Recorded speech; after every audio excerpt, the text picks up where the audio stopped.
The Berenstain Bears and the Prize Pumpkin. First prize, second prize, third prize, or none.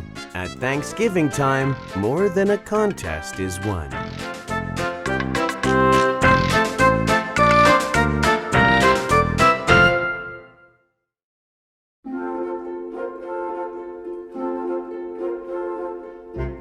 Pumpkins are just like everything else in nature, said Papa Bear as he and the cubs finished weeding the pumpkin patch. No two of them are exactly alike. That's for sure, agreed Brother Bear. Look at that funny flat one and that lumpy one over there. Then there was the giant, which is what Papa had named one that just seemed to be getting bigger and bigger. Why is it that no two things are exactly alike? Asked Sister Bear. It's just the way nature is, answered Papa. Time to wash up for supper, called Mama Bear from the treehouse steps. What about Queenie McBear's twin brothers? Asked Sister. They certainly look a lot alike, said Papa. But I've noticed that Mrs. McBear can tell them apart quite easily. In you go, said Mama, shooing her family into the house. But Sister didn't go right in. She stood on the stoop for a moment and looked out over bear country.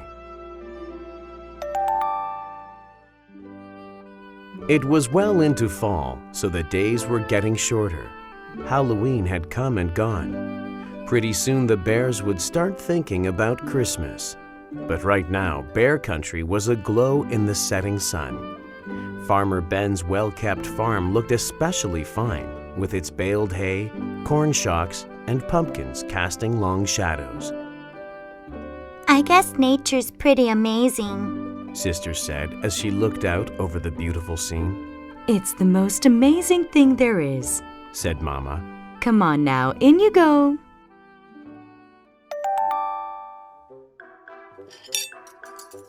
Farmer Ben's farm sure looks beautiful in the setting sun, said Sister as the family sat down to supper. Said Papa grumpily. Farmer Ben's not such a much. Not such a much, said Mama. Why, Ben is the finest farmer in bear country, and besides, he's one of your best friends. That may be so, said Papa. But earlier today he came by and said, "Nice little pumpkin patch you've got there, Papa." What he said is true, said Mama. Especially compared to his fields and fields of pumpkins. That may be so too, grumped Papa. But I didn't like the way he said it. He sort of chuckled. My patch may be small, but the giant is big. It may be the biggest and best pumpkin in all bear country. What do you think about that? I think you're being oversensitive, said Mama. Come, let's clear the table so the cubs can do their homework. Brother and Sister sighed as they spread their books out on the table. What's that all about? Asked Papa. Oh, I was just thinking, said Brother. With Halloween over and Christmas almost 2 months away, there's nothing to look forward to. That's right, added Sister. Nothing except lots of homework. Oh, is that so? Protested Mama Bear. It just so happens that there's something very important to look forward to. A very special holiday called Thanksgiving. That's when we give thanks for all the wonderful. Your Mama's absolutely right, interrupted Papa. He pointed to a notice in the evening paper. It said, "Don't forget this year's Thanksgiving festival. Entry blanks for the Big Pumpkin Contest available at City Hall." Thanksgiving's a very important holiday, especially this year because we're going to enter the giant in the pumpkin contest and beat the pants off Farmer Ben. But Papa, he's a professional, said Brother. He's won the contest 10 years in a row. All the more reason to teach him a lesson. Come on, let's go out and check up on the next heavyweight pumpkin champion of Bear Country, he said. Now it was Mama's turn to sigh. Thanksgiving was about giving thanks, not beating the pants off Farmer Ben. "Isn't it a beauty?" Papa said after they admired the giant.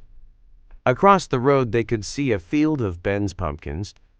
There were lots of fine ones, but none that measured up to the giant. There's homework to be done, called Mama Bear from the house. As they left, the cubs asked Papa, Aren't you coming in? "Nope," he said. "I'm going to stay out here a little while and watch the giant grow." And grow it did. It grew bigger, rounder, and oranger every day. When Papa and the cubs went to City Hall to get an entry blank for the contest, they saw the place where the winning pumpkin would go on display. "We can't lose," said Papa. In their mind's eye, they could see their pumpkin in the place of honor. Mama tried to remind them what Thanksgiving was really about, but every time she did, Papa would interrupt. "You'll have to excuse me, my dear," he'd say. "It's time to water the giant." He not only watered it on a regular schedule and gave it special plant food, he also covered it with a blanket at night and tucked it in against the cold.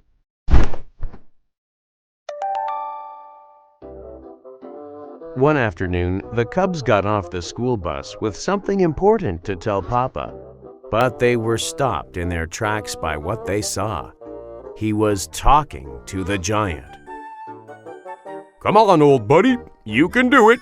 Suck up that water, take in that sunlight." Mama explained that Papa had bought a book from the swindler Raffish Ralph about how to encourage your plants to grow by talking to them. Well, said Brother, I don't suppose it can do any harm. It sure could harm his reputation said Sister. if anybody saw him talking to a pumpkin. Papa, Brother said. a cub at school told me he went on a class trip to Ben's farm and saw some pretty big pumpkins, especially one really big one that Ben calls the monster. "We've got to get a look at it," said Papa.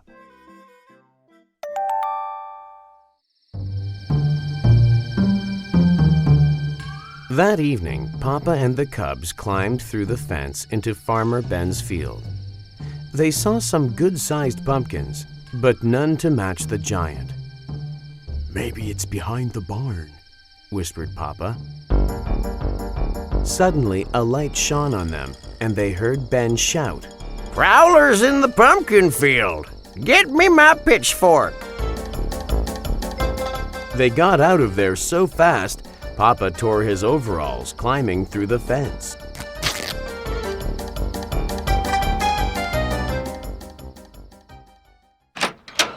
What have you been up to? Asked Mama Bear when they got home. "Nothing much," said Papa. "Just strolling in the moonlight."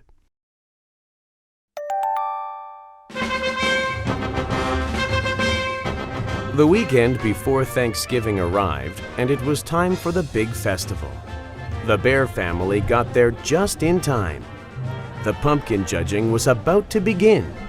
There were many fine pumpkins in the contest, but Papa was sure that none could measure up to the giant until he saw the monster. It was at least as big and round and orange as his pumpkin, and maybe, just maybe, a little bigger, rounder, and oranger.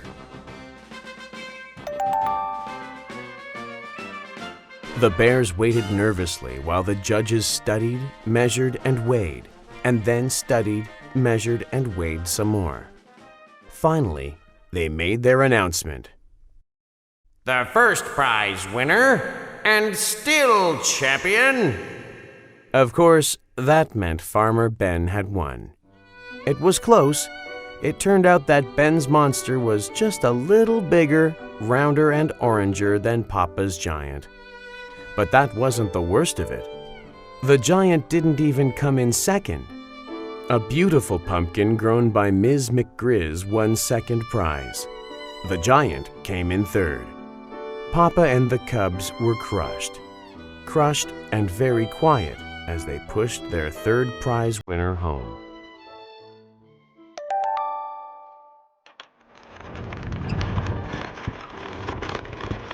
It wasn't until they reached the crest of a hill that overlooked bear country that Mama decided to have her say. I know you're disappointed, but third prize is nothing to be ashamed of. Besides, Thanksgiving isn't about contests and prizes. It's about giving thanks, and it seems to me that we have a lot to be thankful for. Perhaps it was Mama's lecture, or maybe it was how beautiful bear country looked in the sunset's rosy glow. But whatever the reason, Papa and the cubs began to understand what Mama was talking about.